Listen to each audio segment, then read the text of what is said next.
A very good morning all of you. कैसे हो दोस्तों? आई होप सब बढ़िया होंगे, मस्त होंगे।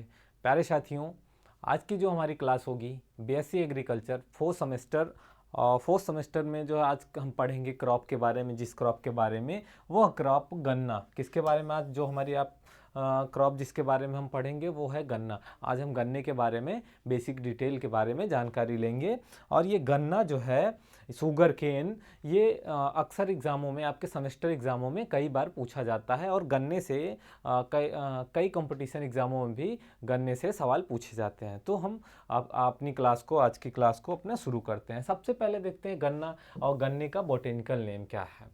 ठीक है, या फिर वानस्पतिक नाम जिसे कहते हैं। तो गन्ने का वानस्पतिक नाम या फिर बोटेनिकल नेम जो होता है उसे कहते हैं सैकरनम ऑफिसिनेरम। क्या कहते हैं? सैकरनम ऑफिसिनेरम। ठीक है। और ये कुल की बात करें या फिर फैमिली जिसे कहते हैं, कुल या फैमिली, तो यह ग्रेमनी या फिर उसे पोएसी भी कहते हैं। ये क्वेश्चन पूछा जाता है, ऐसे क्वेश्चन कि गन्ना किस कुल से बिलोंग करता है या किस कुल का फैमिली, कौन से फैमिली का गन्ना है। तो उस पर आप जवाब देंगे कि गन्ना जो है ग्रेमनी कुल का है। ग्रेमनी, उसको बोलते हैं ग्रेमनी या फिर पोएसी। ठीक है। इन दो चीज़ों पे आपको विशेष ध्यान रखना है, क्योंकि ये जो है गन्ने का वानस्पतिक नाम या फिर गन्ने का जो कुल है, ये कई बार हर तरह के कंपटीशन एग्ज़ाम में, कॉम्पिटिटिव एग्ज़ाम में और उसके साथ साथ आपके सेमेस्टर एग्ज़ाम में पूछा जाता है। तो क्रोमोसोम नंबर की बात करें तो क्रोमोसोम नंबर होता है 2n बराबर 18 या 2n बराबर 80। ठीक है, ऑफिसिनेरम। और उसके बाद जो है 2n बराबर 82, ये जो बारबेरी होता है। हम आगे पढ़ेंगे गन्ने की प्रजातियों के बारे में, तो वहाँ पे समझेंगे इस चीज़ को। ठीक है। देखते हैं, गन्ना जो है एक नकदी फसल है। किस प्रकार की फसल है? गन्ना एक नकदी फसल है। जैसे ये क्वेश्चन कई बार पूछा जाता है कि नकदी फसलें कौन कौन सी हैं, या फिर नकदी फसलें होने का क्या, नकदी फसलें किसे कहते हैं। तो नकदी फसलें जैसे गन्ना हो गया, आलू हो गया, तंबाकू हो गया, मतलब वो फसलें, ऐसी फसलें जो किसान को तुरंत जो है आय की प्राप्ति करें, नगद, तो नकदी फसलें उसे कहते हैं। तो गन्ने को भी नकदी फसल कहा जाता है। देश में कृषि उत्पादन का सकल मूल्य लगभग 7.5% है। कितना है? गन्ना एक नकदी फसल है और इसका देश में जो सकल मूल्य उत्पादन है वो लगभग 8.5% के आसपास है, 7.5% के आसपास है। कुल उत्पादन का लगभग 35 से 55% तक शक्कर। ठीक है, गन्ने का जो कुल उत्पादन होता है, अगर हम मानते हैं गन्ने का 100% उत्पादन किया जाता है, ठीक है, तो उसमें से जो है गन्ने का लगभग 35 से 55 यानी कि 35 से 55% तक, कितना, 35 से 55% तक सिर्फ चीनी उत्पादन में किया जाता है। किस में किया जाता है गन्ने का उत्पादन? गन्ने का यूज सबसे ज़्यादा किस में किया जाता है? तो गन्ने का सबसे ज़्यादा उपयोग जो है वो चीनी उत्पादन में किया जाता है। जैसे चुकंदर जानते होंगे आप, चुकंदर का भी प्रयोग जो है चीनी उत्पादन में किया जाता है। ठीक है, आगे देखेंगे तो गुड़ बनाने की बात करें तो गुड़ बनाने के लिए गन्ने का लगभग 40 से 42% गन्ने का यूज गुड़ बनाने में भी किया जाता है। देखिए, 35 से 55% चीनी बनाने में और साथ में गुड़ की बात करें तो गुड़ बनाने के लिए लगभग 40 से 42% तक गन्ने का उपयोग गुड़ बनाने में किया जाता है। वहीं 3 से 4% राब बनाने में किया जाता है। क्या बनाने में? राब बनाने में। और 17 से 18% क्या किया जाता है? इसको गन्ने का रस चूसने के लिए किया जाता है। 17 से 18% गन्ने का यूज जो है रस चूसने के लिए भी किया जाता है। तो यहाँ पे एक चीज़ का ध्यान रखें कि अगर ये पूछा जाए कि गन्ने का कितना % गन्ने का उपयोग जो है चीनी बनाने के लिए किया जाता है या फिर गुड़ बनाने के लिए, तो चीनी बनाए कुल उत्पादन का लगभग 35 से 55% चीनी उत्पादन के लिए और 40 से 42% लगभग किया जाता है यूज गुड़ बनाने में। उत्पत्ति एवं विवरण की बात करें कि गन्ने की उत्पत्ति कहाँ हुई और क्या इसका उत्पादन सबसे ज़्यादा कहाँ किया जाता है, तो संसार में गन्ने का उत्पादन जो है सबसे ज़्यादा क्षेत्रफल व उत्पादन जो है ब्राज़ील में। कहाँ पे? गन्ने की बात करें तो गन्ने का सबसे ज़्यादा गन्ने का उत्पादन और क्षेत्रफल की बात करें, उत्पाद और क्षेत्रफल की बात करें तो वह ब्राजील है और उसके बाद दूसरे स्थान पर भारत है। कहाँ है? दूसरे स्थान पर भारत है। वहीं उत्पादकता की बात करें कि सबसे ज्यादा गन्ने का उत्पादकता किस राज्य में है, किस देश में है, तो गन्ने की सबसे ज्यादा जो उत्पादकता है, उत्पादकता में गन्ने की उत्पादकता में प्रथम स्थान रखने वाला इजिप्ट देश है। कौन सा है? इजिप्ट ऐसा देश है जो उत्पादकता की दृष्टि से प्रथम स्थान है। भारत की बात करें तो भारत में क्षेत्रफल की दृष्टि से जो है गन्ने का उत्पादन, भारत में क्षेत्रफल एवं उत्पादन की दृष्टि से उत्तर प्रदेश का प्रथम स्थान है। कौन से राज्य का? तो भारत की बात करें तो भारत का उत्तर प्रदेश राज्य जो है, यह राज्य में गन्ने की खेती बहुत अधिक मात्रा में की जाती है। यहाँ पे उत्पादन और उसके साथ साथ क्षेत्रफल दोनों में गन्ने का अधिक उत्पादन किया जाता है। उसके बाद दूसरे उत्पादकता की बात करें तो उत्पादकता की दृष्टि से तमिलनाडु का प्रथम स्थान है। किसका है? अगर उत्पादन और क्षेत्रफल की बात करें तो आप बोलेंगे यूपी। कौन से देश के?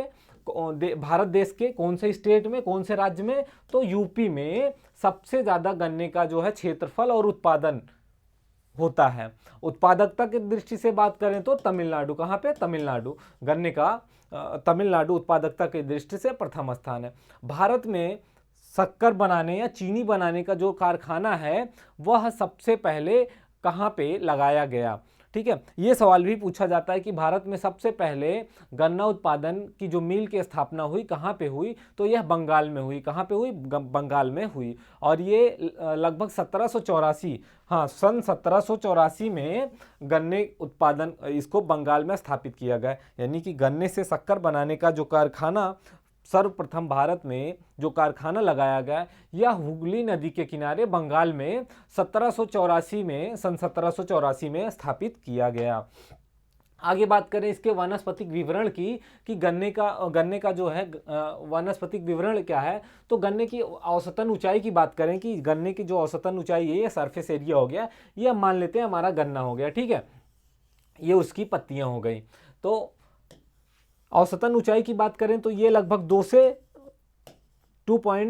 2 से जो औसतन ऊंचाई होती है 2 से 3 मीटर, 2.3 मीटर होती है। कितना होती है? 2.3 मीटर, लगभग 2.5 मीटर के आसपास होती है। और गन्ने में जो है वानस्पतिक विवरण की बात करें तो और गन्ने में जड़ तना होता है। और गन्ने में मुख्यतः 2 प्रकार की जड़ें पाई जाती हैं। कि कितने प्रकार की जड़ें पाई जाती हैं? तो 2 प्रकार की जड़ें पाई जाती हैं, जिसे बोलते हैं प्राथमिक जड़ें और द्वितीयक जड़ें। क्या होती हैं? 2 प्रकार की, गन्ने में 2 प्रकार की जड़ें पाई जाती हैं, उसे पहले को बोलते हैं प्राथमिक जड़ें और दूसरा जो है वो है द्वितीयक जड़ें। ठीक है, आगे बात करें तने की तो गन्ने के तने को सल्क कहते हैं। क्या कहते हैं? गन्ने के तने को सल्क कहते हैं। गन्ने का जो तना होता है, ये तना जो होता है गन्ने का, इसको क्या बोलते हैं प्यारे साथियों? तो इसको बोलते हैं स्टाल्क। क्या बोलते हैं? स्टाल्क बोलते हैं। ठीक है, गन्ने के तने को स्टाल्क बोलते हैं। और एक गन्ने में लगभग ये जो कल्ले होते हैं, आपने गन्ना देखा होगा तो उसमें छोटे छोटे कल्ले निकले होते हैं। ठीक है, एक गन्ने में लगभग जो कल्ले निकलने की संख्या होती है वो लगभग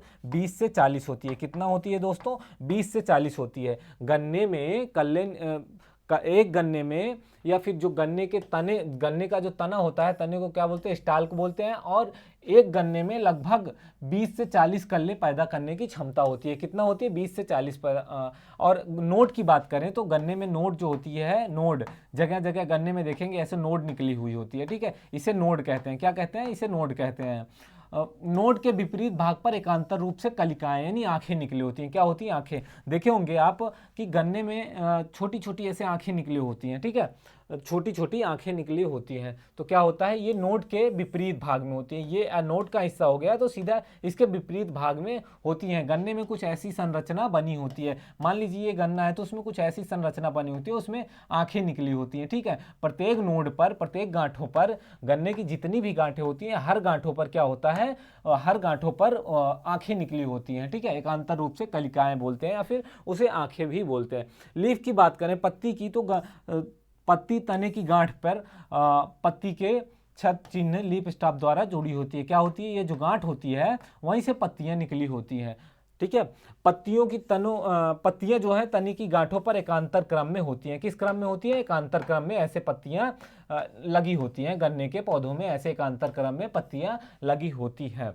और एक पौधे पर अगर गन्ने की एक पौधे की बात करें कि गन्ने के एक पौधे पर कितनी पत्तियां पाई जाती हैं, तो लगभग जो पत्तियों की संख्या होती है गन्ने की वो होती है 8 से 10। कितना दोस्तों? 8 से 10 होती है। गन्ने के पौधे पर, गन्ने के एक पौधे पर लगभग 8 से 10 पत्तियां पाई जाती हैं।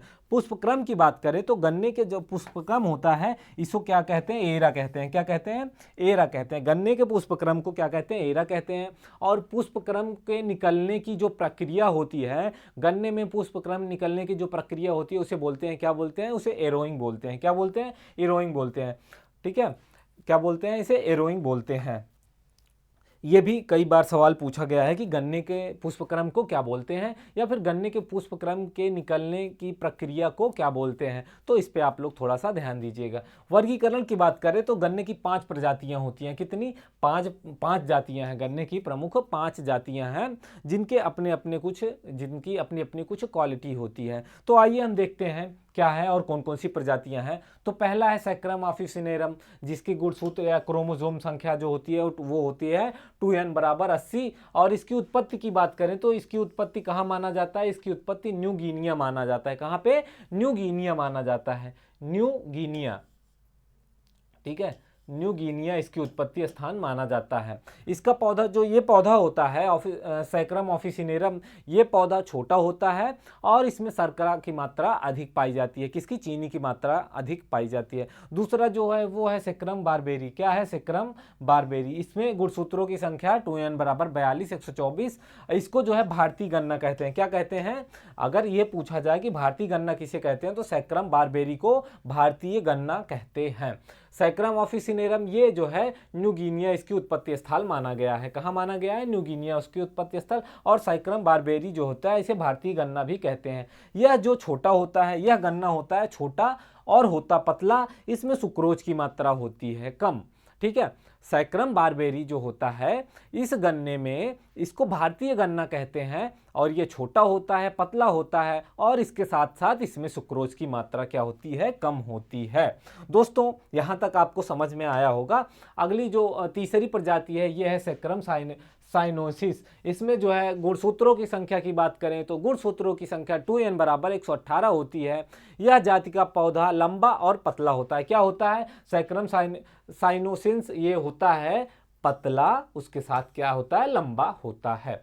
पतला होता है और लंबा होता है। अगला जो चौथा है सैक्रम स्पोटेनिया, ये होता है 2n बराबर 40 128 गुणसूत्रों की संख्या। और सैक्रम रोपसटम ये जो है 2n बराबर 60 80 इसका गुणसूत्र होता है। अब ये जो जातियां होती हैं, इस जातियों की कुछ, ये जो जातियां होती हैं, ये दोनों जो जातियां हैं, इन दोनों जातियों की कुछ अपनी एक विशेष क्वालिटी है। वो विशेष क्वालिटी क्या है उस पर चर्चा करते हैं। तो ये जो दो जातियां हैं सैक्रम स्पोटेनियम और सैक्रम रोबोसटम, यह दो जो जातियां होती है ये होती हैं जंगली। कौन सी होती हैं? जंगली प्रजातियां होती हैं। ठीक है, यह दोनों जंगली प्रजातियां होती हैं किसकी? गन्ने की। इनका उपयोग कहाँ पे किया जाता है? तो इनका उपयोग जो है गन्ने की किस्म का विकास करने में किया जाता है। आप ध्यान रखिएगा कि गन्ने की वह कौन सी दो जातियां हैं, प्रजातियां हैं जिनका उपयोग गन्ना उत्पादन में, गन्ने की किस्मों के उत्पादन में किया जाता है। तो वो यह दोनों है सैक्रम स्पोटेनियम और सैक्रम रोपसटम। ये दोनों ऐसी प्रजातियां हैं जिनका उपयोग गन्ने की किस्मों को बनाने में या किस्मों के प्रयोग किया जाता है। किस्मों को यानी जंगली प्रजातियां ये दो हैं, इनका प्रयोग गन्ने की किस्म के विकास में किया जाता है। ठीक है, आगे दोस्तों देखें तो जलवायु की बात करें कि गन्ने की फसल के लिए उपयुक्त जलवायु कौन सी होती है, या किस प्रकार की जलवायु जो है उपयुक्त होती है गन्ने की अच्छी खेती के लिए। तो गन्ने की अच्छी खेती के लिए उपयुक्त तापमान की बात करें तो जो उपयुक्त तापमान होता है वो होता है 20 से 35 सेल्सियस। कितना होता है? 20 से 35 सेल्सियस। दोस्तों इस पे आप ध्यान दीजिएगा। ये भी देखिए गन्ना जो है इससे लगभग एग्जामों में, और खासतौर एग्रीकल्चर से जुड़े हुए जितने भी एग्जाम होते हैं, लगभग सारे एग्जाम में एक कहीं ना कहीं से एक क्वेश्चन जरूर पूछा जाता है कि गन्ने की जो है उपयुक्त तापमान, गन्ने उत्पादन के लिए उपयुक्त तापमान क्या होता है, गन्ने में पुष्प निकलने की प्रक्रिया क्या होती है, गन्ने की दो ऐसी कौन सी जातियां होती हैं जिनको उनके गन्ने के किस्म के विकास में प्रयोग किया जाता है। तो ऐसे क्वेश्चन जरूर पूछे जाते हैं, तो आप लोग इस पे थोड़ा सा ध्यान दीजिएगा। तो गन्ने के लिए उपयुक्त तापमान की बात करें तो वो है 20 से 35 सेल्सियस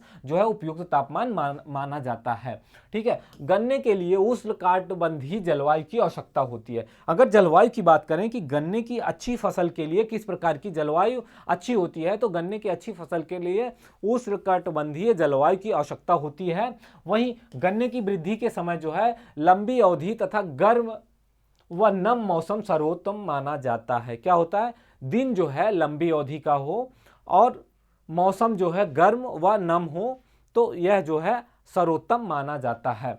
वार्षिक वर्षा की बात करें गन्ने की खेती के लिए, तो वार्षिक वर्षा जो होती है वो 700 से जो है 1200 mm के बीच होनी चाहिए, ppm के mm के बीच होनी चाहिए, उपयुक्त मानी जाती है। मृदा की बात करें, मिट्टी की बात करें तो गन्ने की खेती के लिए गहरी तथा उत्तम जल निकास वाली दोमट मृदा की आवश्यकता होती है। किस प्रकार की? गहरी उत्तम जल निकास वाली दोमट मृदा की आवश्यकता होती है।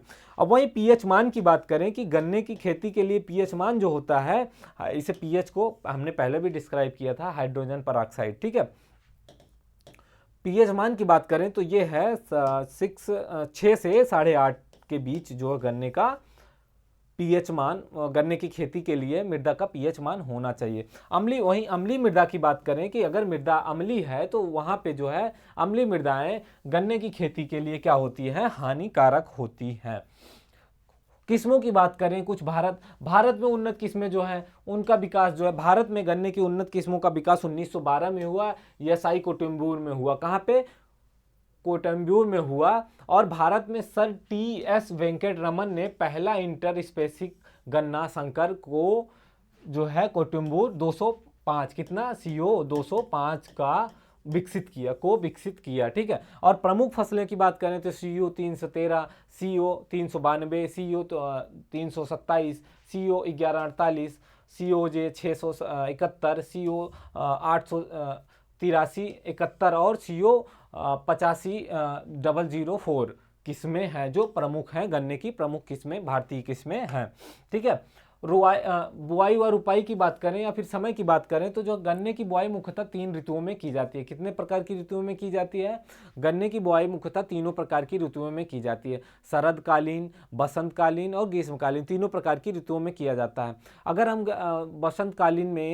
शरदकालीन में हम गन्ने की बुआई करते हैं तो इसके बोने के लिए उपयुक्त समय अक्टूबर-नवंबर होना चाहिए। कौन सा महीना होना चाहिए? अगर शरदकालीन गन्ना की बुआई कर रहे हैं तो उस समय जो है अक्टूबर-नवंबर माह होना चाहिए। और साथ में इस ऋतु में बोने पर क्या कहते हैं 15 से 20% तक उपज अधिक प्राप्त होती है और इसमें उर्वरकों का प्रयोग करते हैं। क्या करते हैं? उर्वरकों का प्रयोग करते हैं। अगर शरदकालीन ऋतु में गन्ना बोते हैं तो यहाँ पे जो उत्पादन प्राप्त होता है वो 15 से 20% तक अधिक होता है। उसके साथ साथ इसमें कुछ थोड़ा अधिक उर्वरकों का प्रयोग करते हैं।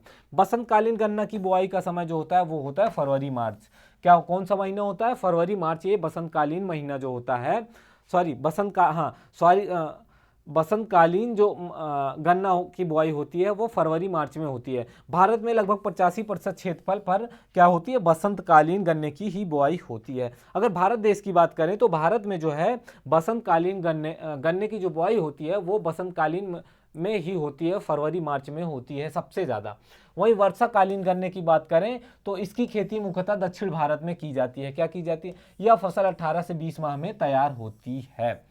वर्षाकालीन गन्ना उत्पादन, ठीक है, वर्षाकालीन जो है गन्ने का उत्पादन जो है वो उत्तर भारत में दक्षिण भारत में किया जाता है। किस क्षेत्र में किया जाता है दोस्तों? तो दक्षिण भारत में किया जाता है, दक्षिण भारत में। और यह फसल जो होती है वर्षाकालीन फसल होती है, यह 18 से 20 माह में तैयार होती है। कितना? 18 से 20 माह में तैयार होती है। वहीं बीज दर की बात करें कि 1 हेक्टेयर में अगर हमें गन्ने की बुआई करनी है तो उसके लिए कितने हमें बीज दर की आवश्यकता होगी? तो जैसे कि हमने गन्ने का एक छोटा सा टुकड़ा लिया, ठीक है, ये मान लीजिए गन्ने का टुकड़ा, तो उसमें आंखें होती हैं। अगर 3 आंखों के गन्ने का टुकड़ा लेंगे तो उस समय क्या होता है, 35 से 40 हजार टुकड़ों की आवश्यकता होगी। यानी अगर क्विंटल में उसे कहें तो लगभग 75 से 80 क्विंटल के आसपास। प्रत्येक टुकड़े की जो लंबाई होती है वो रहेगी 35 से 45 सेंटीमीटर। कितना रहेगी? 35 से 45 सेंटीमीटर। फिर से आप लोग यहाँ पे ध्यान दीजिएगा कि गन्ने की बुआई की बात करें कि गन्ने का जो बीज दर होगा, 1 हेक्टेयर में हमें गन्ने की बुआई करनी है तो कितना आवश्यकता होगा, कितने गन्ने की। ठीक है, तो 3 आंखों का गन्ने का टुकड़ा, अगर 3 आंखों का वो टुकड़ा है तो लगभग 30 से 35 हजार टुकड़ों की आवश्यकता होगी। अगर उसे किलोग्राम में तौलते हैं तो 75 से 80 क्विंटल हो गया। और लंबाई की बात करें तो इसकी जो लंबाई होगी वो भी होगी 35 से 45। ठीक है, 35 से 45 सेंटीमीटर। 2 आंख वाली 40 से 45 हजार टुकड़े और 80 से 85 क्विंटल। वहीं गन्ने के ऊपरी भाग से बुआई के लिए लगभग 25 से 30 क्विंटल गन्ना लगता है। ठीक है, गन्ने के टुकड़े को कवकनाशी उपचार की बात करें कि गन्ने को बोने के लिए कैसे उपचारित करते हैं, तो गन्ने को बोने से पहले बीजों उनको जो है रोगों से बचाने के लिए क्या करते हैं, उसका हम बीज उपचार करते हैं। तो गन्ने के टुकड़े को कवकनाशी एमासीन 250 ग्राम को 200 लीटर पानी में घोल बनाकर 15 से 20 मिनट के लिए क्या करते हैं, उसमें डुबा देते हैं। फिर उसके बाद उसको लगाते हैं। गन्ना लगाने की विधियां, तो गन्ना लगाने की 2 प्रमुख विधियां हैं। कौन कौन सी हैं? जो है, एक होती है गीला विधि और एक होती है सूखी विधि। गन्ने की दोनों प्रकार से जो है बुआई कर सकते हैं, दोनों विधियां से। ठीक है, सूखी या पलेवा करके या फिर गीली विधि, दोनों प्रकार की विधियों पर मतलब दोनों प्रकार की भूमियों पर क्या होता है, गन्ने की बुआई हम कर सकते हैं। पहला है समतल खेत में गन्ना बोना, तो इसमें जो है 75 से 90 सेंटीमीटर की दूरी पर 8 से 10 सेंटीमीटर गहरे गड्ढे या कूंड तैयार किए जाते हैं। और इस विधि को उत्तर भारत तथा महाराष्ट्र के कुछ भागों में इस विधि द्वारा बुआई की जाती है। गन्ने को कूंड में बोना, तो इसमें अगर कूंड में बो रहे हैं तो क्या करते हैं, 10 से 15 सेंटीमीटर गहरे कूंड बनाकर बुआई करते हैं और बुआई के तुरंत बाद इसमें क्या करते हैं, पानी लगा देते हैं। नालियों में गन्ना बोना, तो गन्ने की अधिकतम उपज लेने के लिए यह विधि सर्वश्रेष्ठ होती है, क्योंकि 75 से 90 सेंटीमीटर की दूरी पर 20 से 25 सेंटीमीटर की गहराई और 40 सेंटीमीटर की चौड़ी नालियां बनाते हैं। इन नालियों के मध्य 5 से 7 सेंटीमीटर की गहराई पर बोते हैं। क्या करते हैं, 5 से 7 सेंटीमीटर की गहराई पर बोते हैं। अगला जो है गन्ना बोने की दूरवर्ती रोपण विधि, ये क्या होती है, इसे बोलते हैं STP। इस विधि में बुआई करने के लिए 20 क्विंटल गन्ना लगता है और 50 वर्ग मीटर क्षेत्र में 1 आंख वाले 600 से 800 टुकड़े लेते हैं। सिर्फ ऊपरी भाग का प्रयोग करते हैं। बीज लगाने के 20 से 30 दिन बाद जो है 2 से 3 पत्ती की अवस्था हो जाती है, तो वहां से पौधों को निकालते हैं और फिर मुख्य खेत में इसकी रोपाई करते हैं। क्या करते हैं, मुख्य खेत में इसकी रोपाई करते हैं। 1 हेक्टेयर में लगभग 1.2 लाख प्रति हेक्टेयर जो है पौधे स्थापित करते हैं। इस विधि से लगभग 25% गन्ने का उत्पादन अधिक होता है। गन्ने बोने की दोहरी पंक्ति विधि, इस विधि का प्रयोग अच्छी और उपजाऊ भूमियों में उपजाऊ तथा सिंचित भूमियों के लिए प्रयुक्त होती है। गन्ने की जो दोहरी पंक्ति विधि होती है। अंकुरित गन्ने का प्रयोग मुख्यतः क्या है, गैप फिलिंग में किया जाता है। जो गन्ने या फिर गैप फिलिंग का मतलब, अगर हमने गन्ना की बुआई करी है तो ऐसा होता है कहीं कहीं के गन्ने नहीं उगे हैं, तो उसको क्या करते हैं, खाली जगह होती है, तो जो अंकुरित गन्ने होते हैं उसको खाली जगह जो गैप फिलिंग होती है उसको भरने के लिए हम अंकुरित गन्ने का प्रयोग करते हैं। वहीं उर्वरक एवं खाद की बात करें तो लगभग जो FYM की बात करें, फार्म यार्ड मैन्यूर या जिसे बोलते हैं गोबर की खाद, उसका उपयोग जो है लगभग 100 से 120 क्विंटल प्रति हेक्टेयर करना चाहिए अगर हम गन्ने की खेती कर रहे हैं। वहीं नाइट्रोजन की बात करें तो 120 से 150 किलोग्राम कितना पर हेक्टेयर, 120 से 150 किलोग्राम पर हेक्टेयर। फास्फोरस और पोटास की बात करें तो ये 80 और 60 kg पर हेक्टेयर आवश्यकता पड़ती है। जिंक की कमी होने पर, अगर खेत में जिंक की कमी है तो उसमें क्या करते हैं, 20 से 25 kilogram per hectare zinc sulphate देते हैं ताकि जिंक की कमी को पूरा किया जा सके। नाइट्रोजन की बात करें तो नाइट्रोजन की आधी मात्रा जो है हम देते हैं पोटास, नाइट्रोजन और पोटास फास्फोरस की पूरी मात्रा बुआई के समय कूड़ में देते हैं और शेष नाइट्रोजन की मात्रा बुआई से 80 से 90 दिन बाद देते हैं। शरतकालीन गन्ने में उर्वरकों का प्रयोग अधिक करते हैं। अगर हम शरतकालीन ऋतु में, कब किस ऋतु में, शरतकालीन ऋतु में जो है हम गन्ने की बुआई करते हैं या गन्ने की खेती करते हैं, तो इस समय क्या करते हैं कि उर्वरक का अधिक प्रयोग करते हैं। क्या करते हैं, उर्वरक का अधिक प्रयोग करते हैं। और इस समय जो है लगभग 15 से 20%, कितना, लगभग 15 से 20% तक उपज भी बढ़ती है अगर हम शरतकालीन ऋतु में गन्ने की जो है बुआई करते हैं। ठीक है, आगे हम देखें सिंचाई एवं जल निकास की बात करें तो गन्ने को अपने पूरे जीवन काल में लगभग 200 से 300 सेंटीमीटर पानी की आवश्यकता पड़ती है। कितना, 200 से 300 सेंटीमीटर पानी की आवश्यकता पड़ती है। वहीं अगर औसतन सिंचाई की बात करें तो शरतकालीन में लगभग 7 सिंचाई करते हैं और बसंतकालीन में लगभग 6 सिंचाइयों की आवश्यकता होती है। शरतकालीन मौसम में लगभग 7 सिंचाइयों की आवश्यकता होती है और बसंतकालीन में क्या है, लगभग 6 सिंचाइयों की आवश्यकता होती है। फसल में प्रति सिंचाई 5 से 7 सेंटीमीटर पानी देना चाहिए। क्या करना चाहिए, फसल में प्रति सिंचाई 5 से 7 सेंटीमीटर पानी देना चाहिए। अंधी गोड़ाई क्या होती है, गन्ने में अंधी गोड़ाई किसे कहते हैं, तो गन्ने में खरपतवार नियंत्रण के लिए या फिर अंकुरण को बढ़ाने के उद्देश्य से अंकुरण से पहले खेत की गुड़ाई की जाती है। क्या की जाती है, खेत की गुड़ाई की जाती है अंकुरण से पहले, उसे ही बोलते हैं अंधी गोड़ाई। मिट्टी चढ़ाना या फिर अर्थिंग अप, यह प्रक्रिया क्या होती है, यह प्रक्रिया जो होती है गन्ने को गिरने से बचाने के लिए गन्ने पे पेड़ी लगाते हैं या गन्ने के जो पौधे होते हैं उसके आसपास, जैसे ये पौधा हो गया तो उसके आसपास जो है मिट्टी का ढेर लगाते हैं। ठीक है, गन्ना, मान लीजिए ये गन्ना हो गया तो उसके आसपास जो जड़ का क्षेत्र होता है वहाँ पे मिट्टी लगाते हैं ताकि जो है गन्ना गिरे ना। और यह प्रक्रिया कब की जाती है, यह जून जुलाई के माह में की जाती है। खरपतवार नियंत्रण की बात करें तो खरपतवार नियंत्रण के लिए शरतकालीन गन्ने में चौड़ी पत्ती वाले खरपतवार की रोकथाम के लिए 2D 1 किलोग्राम पर हेक्टेयर की दर से 2D 4D 1 kilogram per hectare की दर से 600 से 700 लीटर पानी में मिलाकर बुआई से 25 से 30 दिन बाद छिड़काव करते हैं। और बसंतकालीन गन्ने की बात करें तो फसल में ट्राजीन या एलाक्लोर 2 किलोग्राम पर हेक्टेयर की दर से 600 से 700 लीटर पानी में मिलाकर बुआई के तुरंत बाद छिड़काव करते हैं।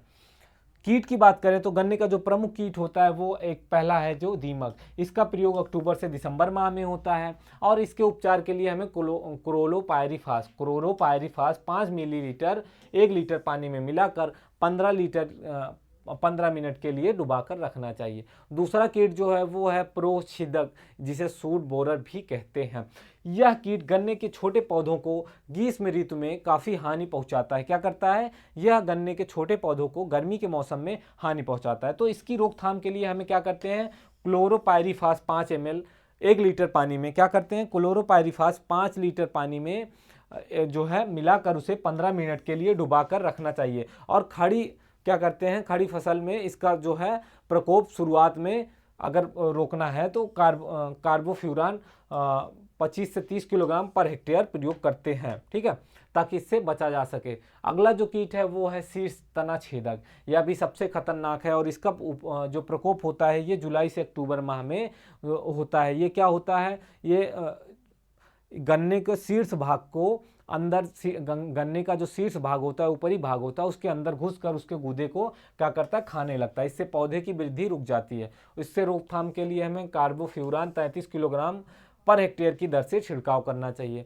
अगला जो कीट है वो है काला बग। इस कीट का प्रकोप जो है मई जून के महीने में देखने को मिलता है। पेड़ी फसल में अधिक होता है। नियंत्रण के लिए मोनोक्रोटोफास्ट 2 लीटर की मात्रा को क्या करते हैं, 2 लीटर की मात्रा को जो है 800 लीटर पानी में मिलाकर छिड़काव करते हैं।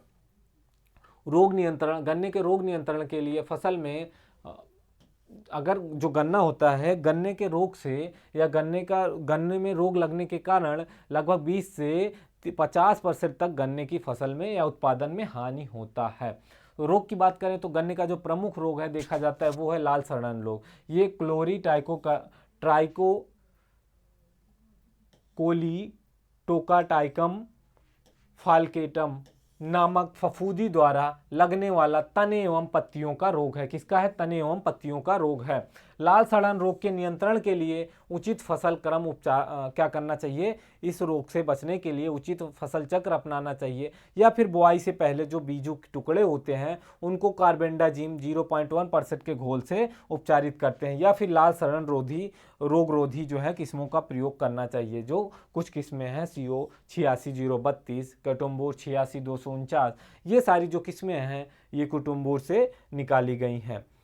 इसमें एक उकठा रोग लगता है, जो उकठा रोग भी लाल सड़न रोग की तरह ही प्रभावित करता है। अगला जो है कंडुआ रोग, यह फफूंदी ऑस्ट्रेलोगी सैकराई रोग है, यह अधिकतर पेड़ी में लगता है। कहाँ पे? पेड़ी में लगता है। अगला जो है पत्ती का धारी रोग, यह बैक्टीरियम जनित रोग है। क्या है? बैक्टीरिया जनित रोग है। इसका प्रकोप मुख्यतः क्या है? वर्षा ऋतु में होता है। यह पत्तियों के क्लोरोफिल को समाप्त कर देता है। क्या करता है? यह पत्तियों के क्लोरोफिल को खा के समाप्त कर देता है। गन्ने की कटाई की बात करें तो गन्ने की फसल जो है वैसे तो औसतन 10 से 12 माह में तैयार हो जाती है, पककर तैयार हो जाती है। और गन्ने की फसल में चीनी की मात्रा जो है रिफेक्टोमीटर, क्या? रिफेक्टोमीटर से ज्ञात किया जाता है। और कटाई की बात करें, कटाई के समय बिक्स रीडिंग की बात करें तो लगभग 17 से 18% होना चाहिए। उस टाइम गन्ने की कटाई करनी चाहिए। और पौधे के रस में जो है ग्लूकोज की मात्रा जो है 0.5% से कम होनी चाहिए। इस अवस्था में क्या करते हैं? गन्ने की हम कटाई करते हैं। गन्ने की उपज की बात करें तो गन्ने की उपज की बात है, जो गन्ने का औसतन उपज है वो है 4 से 500 कुंटल। कितना? 400 से 500 कुंटल पर हेक्टेयर होता है। ये अगर अच्छी तरीके से गन्ने की खेती की जाए तो ये जो उपज है, उपज की मात्रा लगभग 600 कुंटल प्रति हेक्टेयर भी हो जाती है। औसतन गन्ने के रस में क्या कहते हैं 12 से 13% तक गुड़ और 9 से 11% तक चीनी और 18 से 20% तक राब प्राप्त होता है। बैल से चलने वाले जो कोल्हू होते हैं, गन्ने का रस बैल चलित कोल्हू से अगर निकालते हैं तो वहाँ पे हमें जो है लगभग 50% रस की प्राप्ति होती है। वहीं अगर किसी इंजन के द्वारा या फिर शक्ति चलित यंत्रों के द्वारा हम रस को निकालते हैं तो वहाँ पे लगभग 70 से 80% तक जो है रस की प्राप्ति होती है।